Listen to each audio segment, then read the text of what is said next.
Halo guys, apa kabar kalian semua? Semoga kalian sekeluarga selalu sehat dan dalam lindungan Tuhan ya. Semoga dilancarkan juga rezekinya. Di video kali ini, Mimin akan bawain alur cerita film yang berjudul Basic Instinct. Sebelum mulai ke videonya, jangan lupa untuk support channel ini dengan cara like, comment, share, and subscribe. Jangan lupa buat nyalakan notifikasi juga biar kalian gak ketinggalan video-video terbaru dari kita. Yaudah, tanpa berlama-lama lagi langsung saja kita masuk ke alur ceritanya. Film dimulai dengan memperlihatkan sebuah kasus penghilangan nyawa. Polisi pun langsung mendatangi ke sana untuk melakukan olah TKP. Dari hasil penyelidikan polisi, korbannya adalah seorang superstar terkenal bernama Johnny. Sebelum pergi ke dunia anime, Johnny terakhir kali terlihat meninggalkan sebuah warkop malam bersama dengan pacarnya yang bernama Rin. Detektif Nick dan Gus pun kemudian ditugaskan untuk meminta keterangan dari Rin. Sorry. You left the club with his girlfriend. With the sheets.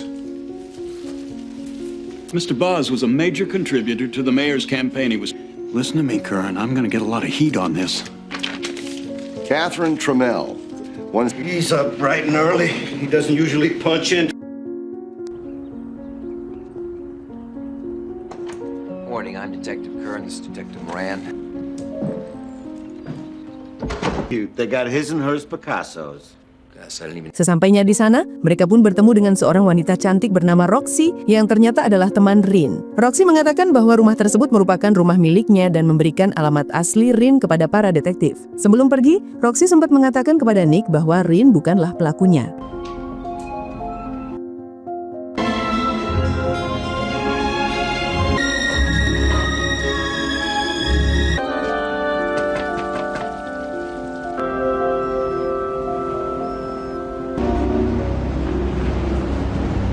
Mereka berdua pun kemudian menemui Rin yang lagi sebat santuy di sebuah villa di pinggir pantai. Tanpa basa-basi, Nick pun langsung menanyakan apakah sebenarnya hubungan di antara Johnny dan Rin. Rin pun mengatakan bahwa mereka berdua hanya kumpul kebo dan tidak memiliki status hubungan apa-apa. Rin juga mengatakan kalau semalam dia tidak bertemu Johnny sama sekali. Yeah, I like him. If you want. So read me my rights and arrest me. Please. Nice girl.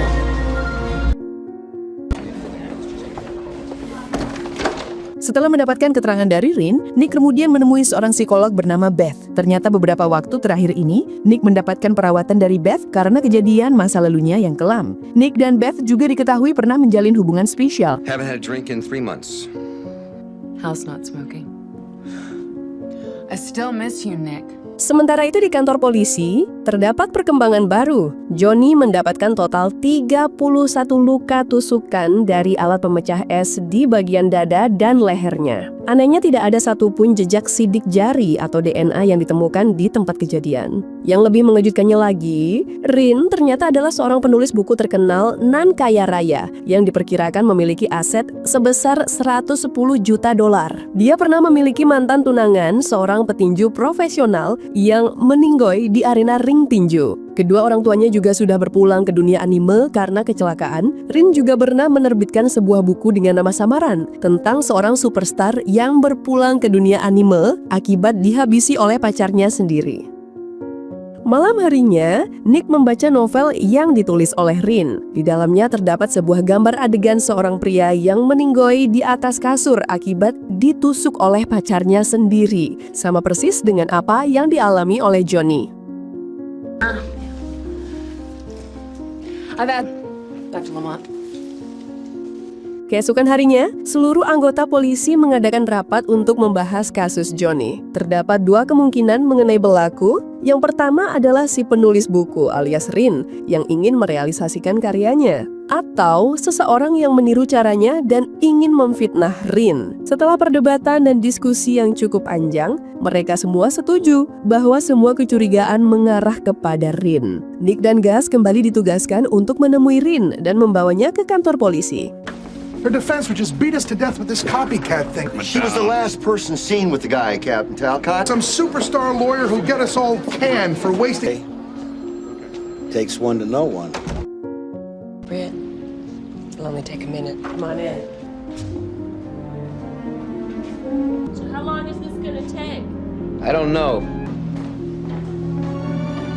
Di tengah perjalanan, Rin sempat menawarkan sebat kepada Nick. Namun Nick mengatakan bahwa dirinya sudah bertobat dan berhenti sebat. Rin kemudian mengatakan bahwa dia akan menulis sebuah novel baru tentang seorang detektif yang jatuh cinta kepada wanita yang salah. Perkataan Rin itu sontak membuat Nick berbalik badan dan tertawa mendengarnya. And Lieutenant Walker. Hi. Can we? Did I miss something? I have nothing to hide. Sesampainya di kantor polisi, Rin langsung diinterogasi. Polisi mencurigai Rin karena dua hal. Yang pertama, Rin adalah wanita yang menjalin hubungan dengan Johnny selama 1,5 tahun belakangan ini. Kedua, Rin menulis novel yang ceritanya sangat mirip dengan apa yang dialami oleh Johnny. Dengan tenang dan muka yang meyakinkan, Rin mengelak bahwa bukan dia pelakunya. Bahkan, Rin juga lolos dari alat detektor kebohongan. Karena sudah tidak ada alasan lagi untuk menahan Rin, Nick pun menawarkan diri untuk mengantarkan Rin pulang ke rumahnya. The answer is no. Have you ever fucked on cocaine, Nick? It's nice. You like playing games, don't you? How'd you feel when he died? That's right. Even though you were... You two know each other? No. I went down to his club, I picked him up, and I... That's pretty cold, ain't it, lady? No blips, no blood pressure variations, no pulse variations. He's lying. Forget it. You can fool me. You cannot fool the machine. Thanks for coming in, Mr. Mel. Sorry to inconvenience you. Selama dalam perjalanan, Nick terus mendesak Rin untuk mengakui perbuatannya. Tetapi Rin terus menyangkal bahwa dia tidak bersalah sama sekali. You seem to know an awful lot about me. You know I don't wear any underwear. Thanks for the ride.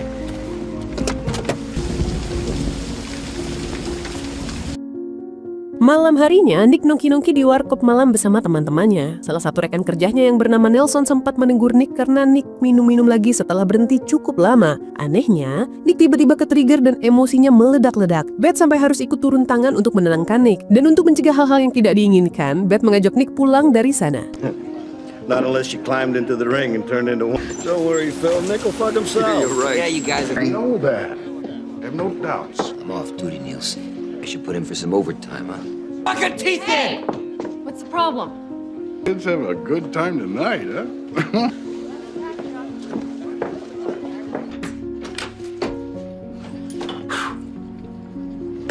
Sesampainya di rumah, Nick dan Beth pun terbawa suasana dan melakukan perpusrengan duniawi. You've never been like that before. Selesai mabar, Beth bercerita bahwa sebenarnya Rin adalah teman kuliahnya dulu. Keesokan paginya, Nick mendapatkan tugas untuk mengikuti Rin kemanapun dia pergi. There was a murder in 80. A professor. In his Good to say she was. Oh, you're already getting psychological input, Hoss. You go. You see where she leads.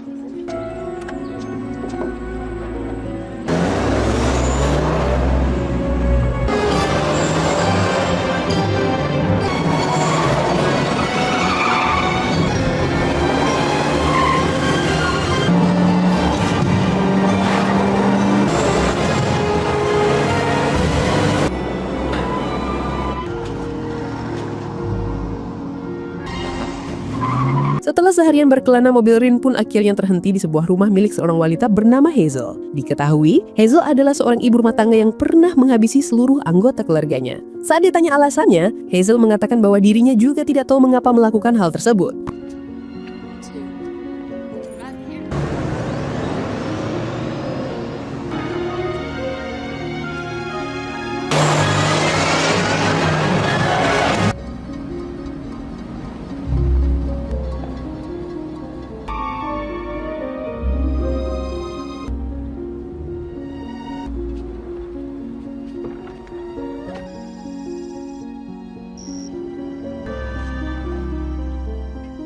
Damn machine. What do you do to your cowboy? Came in, was her counselor. Was she a suspect? Nice little housewife, 3 little kids. Didn't even deny it. Sweet as honey. Keesokan harinya, Nick mendatangi rumah Rin. Sesampainya di sana, dia menemukan banyak potongan koran berita mengenai kasus Nick yang pernah tidak sengaja menjedor seorang warga sipil. Rin kembali mengungkit-ungkit kesalahan Nick seolah-olah ingin memancing emosinya. Myself a drink. Do you want one? I ask you. I have some for you too. You have something against ice cubes? You tell me. 4 shootings in 5 years. Name from the present? What about Hazel Dopkins? Conscious works. Hilarious. But you know all about homicidal impulse. Did you like it too much? The day you shot those 2 tourists. Tak lama kemudian muncul Roxy yang ternyata Roxy dan Rin ini berpacaran alias lesbiola. Ya bisa dibilang Rin ini bisa suka laki-laki dan perempuan. Sesudahnya dari sana, Nick mengunjungi kantor Beth. Nick marah karena mengira bahwa Beth telah memberitahukan tentang masa lalunya kepada Rin. Beth pun akhirnya mengaku kalau Nielsen lah yang telah membocorkan kasus Nick. Tanpa basa-basi, Nick langsung mendatangi ruangan Nielsen dan menghajarnya. Back off! Back off! Save it. Unfair, he's short with no hair. Malam harinya, Beth mendatangi apartemen Nick untuk meminta maaf. Beth meminta maaf karena telah memberikan file arsip Nick kepada Nielsen dan berujung Rin mengetahui hal itu juga. Tak lama kemudian, Nick terbangun karena mendapatkan telepon dari rekan kerjanya. Nielsen ditemukan meninggoy dengan luka tembakan di kepalanya. Mereka mencurigai Nick karena Nick dan Nielsen sempat terlibat cekcok di kantor tadi siang. Nick pun langsung dibawa ke kantor polisi untuk diinterogasi.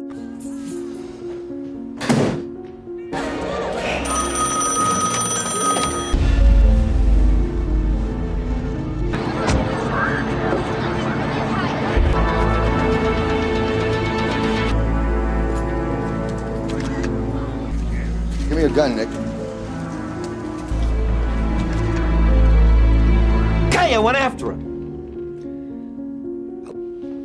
I'll speak with you afterwards, Dr. Garner. Dengan alibi dari Beth bahwa semalam mereka berdua berada di rumah Nick, Nick pun akhirnya dibebaskan. His departmental therapist about his altercation with Lieutenant Nilsson. There's no smoking in this building, Detective. Did you kill Marty Nilsson? Going after him before gets you off the hook for killing him. That's your alibi. You're going on leave. Nick pun berterima kasih kepada Beth karena telah menyelamatkannya. Namun Nick tetap diskors dan dia pun membereskan barang-barangnya. From a clinical point of view. What was she like? Promise?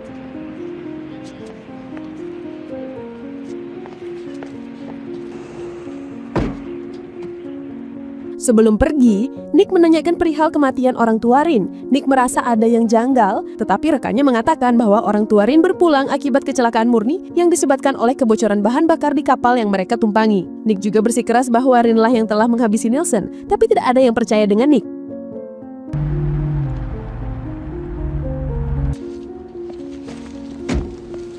Sepulangnya dari kantor, Nick mendapati Rin yang sudah menunggu di depan rumahnya. Nick pun mengizinkan Rin masuk dan mereka berdua pun mengobrol sebentar. I know your character that well.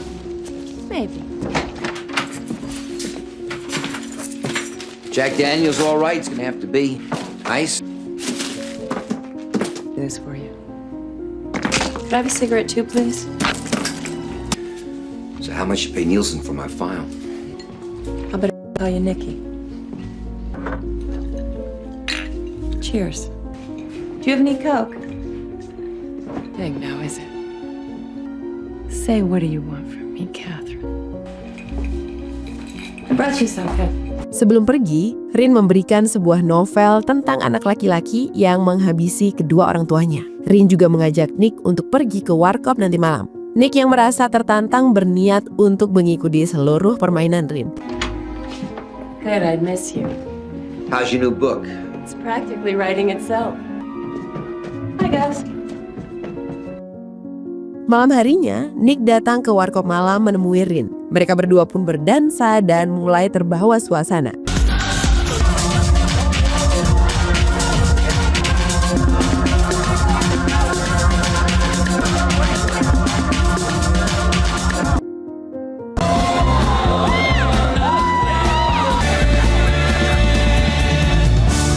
Wasn't there. I went over last night. I use the rubber. I was scared of flying, Jimmy. So what the hell for? Nick kemudian bertemu dengan Gus di sebuah restoran. Gus marah karena mengetahui bahwa Nick telah berhubungan dengan Rin. Nick nampaknya beneran mulai jatuh cinta kepada Rin, seakan-akan omongan Rin di mobil waktu itu menjadi kenyataan. IA done did a track on Lieutenant Martin D. Doesn't make any sense. You didn't know me 3 months ago. Trying not to fall out of his saddle. You all right, cowboy? Yep. Yeah. And a real gold plate Seiko watch.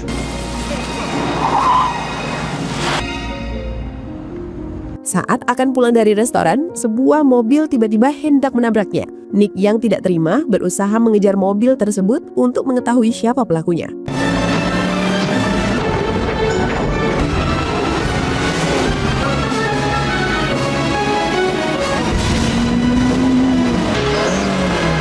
Setelah adegan kejar-kejaran yang cukup panjang, mobil itu pun terguling dan mengakibatkan pengemudinya meninggoy di tempat, dan ternyata pengemudinya adalah Roxy. Nick pun kembali dipanggil ke kantor polisi untuk diinterogasi. I got the information. Well, get it down here. We have him for a minute here. No, you cannot. You knew her, didn't you? That's when I met at Tramel's house. Oh. I want you at Dr. Gunner's office. Out of control, Curran. You hear me? It's Dr. Myron and Dr. McElwain. Nick, we understand you've been having some difficulty controlling your temper. Well enough. I won't miss him. I don't remember how often I used to jerk off, but it was a lot. I wet my bed for a long time. Number 5. What is your interest you've got in her? My interest is in you, not her. Practicing psychologist. You're better at it than she is.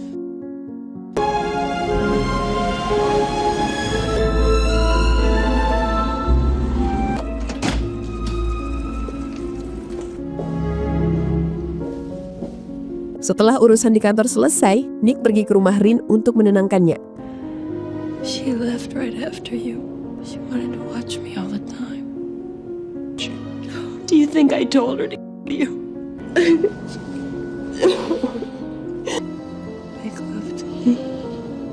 Setelah mabar busreng duniawi, Rin mengatakan bahwa saat kuliah dia pernah berpacaran dengan seorang wanita bernama Lisa Hoberman. Nick pun mencoba mencari tahu tentang hal tersebut. Dan betapa mengejutkannya saat Nick mengetahui bahwa Lisa Hoberman dimaksud adalah Beth, dokter psikolog Nick. Entah apa alasan Beth mengganti identitasnya seperti itu. I don't understand what the hell is going on here, Gus. It sure makes you wonder what they talked about when they set themselves down. Which one are we talking about now, Hoss?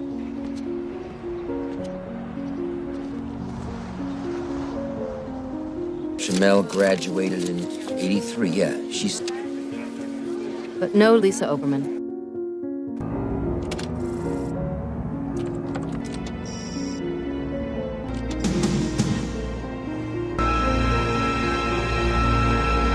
Malam harinya, Nick pun meminta penjelasan dari Beth. Beth pun akhirnya mengaku bahwa dia memang pernah menjalin hubungan dengan Rin. Tetapi Beth akhirnya mengakhirinya karena Rin adalah seorang psikopat manipulatif yang berbahaya. Sayangnya, Nick tidak mempercayai perkataan Beth dan lebih percaya kepada Rin. Nick benar-benar sudah jatuh ke dalam tipu daya rayuan Rin. Who's obsessed with her? She didn't hand you to me. She doesn't even know who you are. I mean, did she tell you in bed, Nick?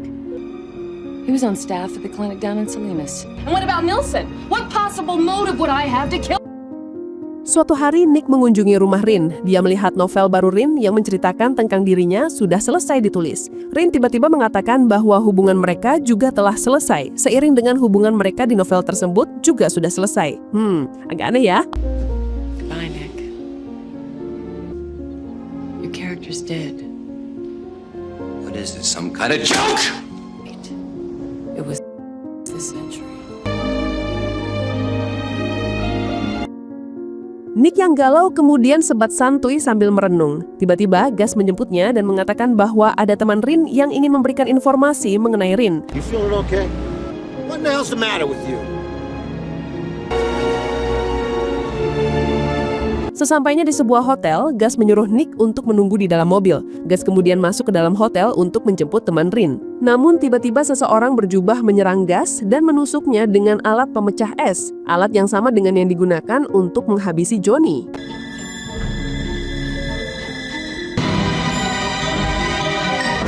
Beberapa menit berlalu, Nick mulai memiliki perasaan yang tidak enak. Dia pun segera menyusul gas dan menemukan gas sudah dalam kondisi sekarat. Nick berusaha mencari siapakah pelakunya dan tiba-tiba Beth muncul di lorong hotel. Gus here, where is he? Don't move! Don't you move! Nick pun mengira bahwa pelakunya adalah Beth dan tanpa pikir panjang langsung menembaknya. Saat mengecek saku Beth, Nick hanya menemukan kunci rumahnya yang disimpan oleh Beth.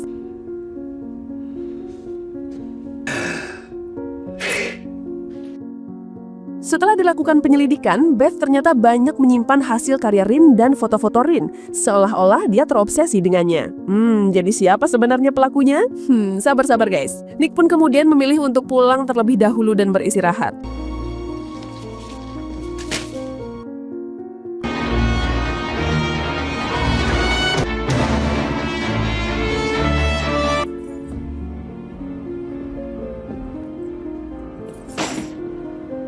Sesampainya di rumah, ternyata Rin sudah menunggu Nick. Rin mengatakan bahwa dia tidak ingin kehilangan Nick. Care. I lose everybody. Setelah push ring, terlihat alat pemecah es yang diletakkan di bawah kasur Nick. Dan film pun tamat. Sebenarnya sih di film emang tidak dijelaskan secara rinci siapakah pelakunya. Sutradaranya pengen kita sebagai penonton menebak dan menganalisis filmnya sendiri. Namun, menurut Mimin, pelakunya adalah Rin. Setelah menghabisi Beth, Rin pergi ke rumah Nick dengan membawa alat pemecah es tersebut. Secara gak mungkin dong, alat pemecah es itu tiba-tiba berjalan sendiri ke rumah Nick. Oke, segitu dulu video kali ini. Semoga kalian terhibur dengan alur filmnya. Last but not least, buah gelapa buah manggis. Jangan lupa subscribe ya manis. Thank you for watching and see you on the next video. Bye-bye guys.